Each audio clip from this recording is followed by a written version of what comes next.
I'd only heard two things about the BRMC before I went up there.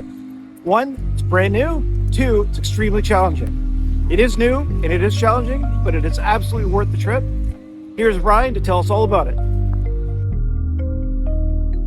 Here, tell us a little bit about what the BRMC is. The BRMC has been a system of cross-country ski and hiking trails for a number of years, managed by the MNR, and we were lucky enough to form a partnership with the MNR and the town of Bracebridge, which allowed us to start building mountain bike trails here. And by we, I mean MORCA, the Muskoka Off-Road Cycling Association. So when did MORCA start?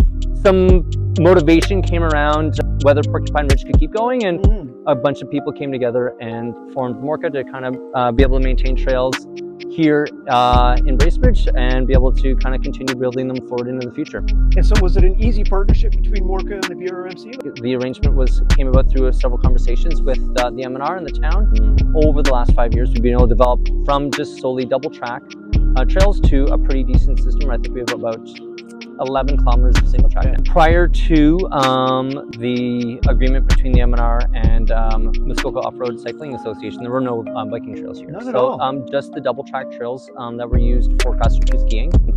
Once the arrangement was come to with the MNR, we were able to then start developing what's here. How many members does MORCA have right now? So we're just shy of 200 members right now. Wow, that's good. Yeah, Size group. It's Okay. great. The memberships help support in terms of running the snow dog in the winter, buy new tools.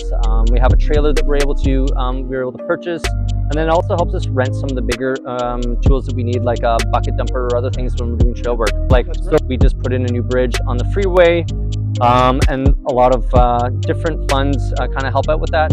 Help from the town with material, and then also membership money helps out. By the end of 2023, 2024, how many kilometers of trails are you hoping? I think we'll be very close to 13. That's awesome. 13. Yeah, we're from 0 5 years ago, right? to where we are now is awesome. Yeah, we the blue trail that is going to be going in here is about a kilometer, and then at the far end, kind of near to the river, actually, we have a new black trail going in, and we're hoping to kind of extend in this direction over time, because there's some great ups and downs, there's some great topography, and we also want to start reaching beyond just the corridor along the highway. You would say these trails are rocky. I would say the trails are rocky, but they're great rock.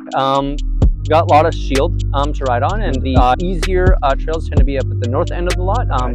There is a lot more sand where the pines are, and that tends to be lower topography overall, so they kind of trends downward if you are parking at the main lot. As you trend south and as you trend east, you get lots and lots of rock, and then there's also lots of shield. So we're really fortunate that it allows us to be able to build like shield trail, where you're right on the shield and it's double black, and you really don't have to do a ton of trail work in terms of building. You just kind of move back the leaves and so other than new trails, what else do you have going on that people should know about? We have been having group rides on Monday nights at 6 o'clock, and those are open for everyone. On Wednesday nights we have it's called the Wheel Deal. It's a women's specific ride, and then usually in the fall we do kind of a fun day where people come out and they ride, and we do guided rides for intermediate, beginner, and advanced riders. And that is kind of a fun way for members to get out and ride. And where can people find out more? So we have an Instagram page where we post these announcements and the details of all these things. We have a Facebook page as well. Our webpage also contains maps and information about all those things. We try to keep the website kind of seasonally fluctuating, because we do all for winter riding as well. We try to change over the maps and change over the information. Thanks very much for joining us today. We really appreciate the tour. Thanks very much. Yeah, no problem. If you like what you saw, don't forget to like and subscribe. Check out ontrail.ca for more details. Thanks a lot. From what I understand, I wasn't here at the start of things. Hey guys, how's it going? Hey, good ride? How are you? All good.